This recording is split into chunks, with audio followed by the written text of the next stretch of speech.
parce que c'est une technologie qui nous interroge nous-mêmes par rapport à notre relation au savoir et à la production de contenu. Lorsqu'on utilise cette technologie, on s'aperçoit qu'on peut créer énormément de contenu sur n'importe quel domaine de manière très rapide. On ne peut pas nier le fait que cette relation au contenu, cette relation au savoir est en train d'évoluer avec ChatGPT. L'autre point, c'est un point un peu plus technique. Là, il est sur l'aspect où, grâce à cette technologie, on a fait quelques tests à notre niveau, on peut créer du code, on peut créer des scénarios qui nous aident à améliorer l'environnement d'apprentissage.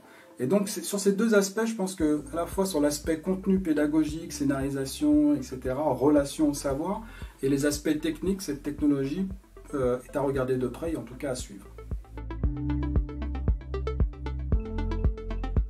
Nous avons organisé un atelier au CIPEN, le Centre d'innovation pédagogique et numérique de l'Université Gustave Eiffel, dans le but déjà de partager. C'est important qu'on puisse partager collectivement autour de cette technologie pour arriver à la définir.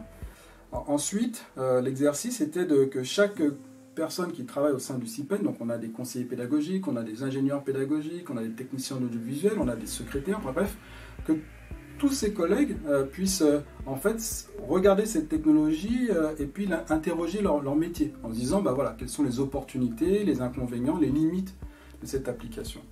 Après, l'idée c'est quand même aussi de voir quelles sont les actions qu'on pourrait mettre en place au niveau de l'université pour que le sujet de l'IA fasse partie à la fois du débat naturellement, mais au-delà du débat, pour voir quelles actions et quels axes on peut entreprendre collectivement pour aborder ce sujet.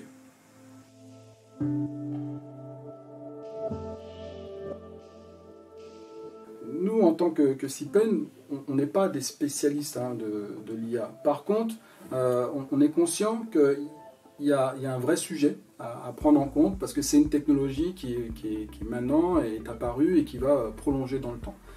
Nous, on imagine un certain nombre d'actions. Donc on aimerait pouvoir notamment, on fait des pauses pédago dans lesquelles on propose à des enseignants de venir discuter, partager leurs pratiques, de faire des retours d'expérience sur des thématiques. On va faire une pause pédago spéciale IA autour de ce sujet pour que justement les enseignants puissent partager entre eux. Après, on va mettre un ensemble de contenus à disposition et proposer des actions, que ce soit notamment autour de la veille, de l'écriture scientifique, de tenir une veille à ces propos et le mettre à disposition de ces éléments.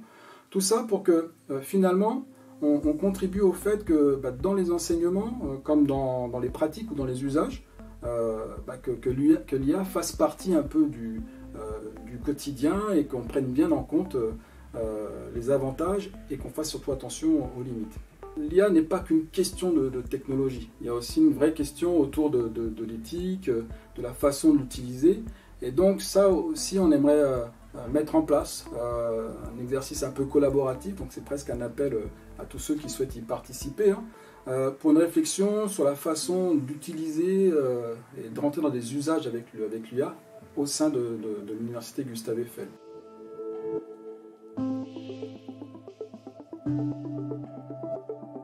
On voit bien que ça ne peut pas être ma réponse qui sera la bonne, mais c'est vraiment une réponse collective.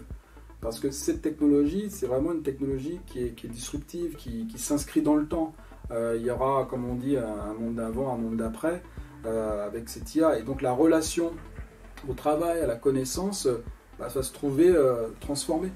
Donc je pense que collectivement, en fonction des besoins et des sujets, naturellement, l'université va se positionner. Quand je dis l'université, c'est tous ceux qui la composent, que ce soit les étudiants, les enseignants, les personnels, les présidences, etc.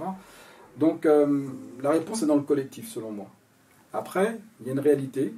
C'est vrai que c'est une technologie qui doit être énormément énergivore, donc se posera peut-être la question du coût écologique.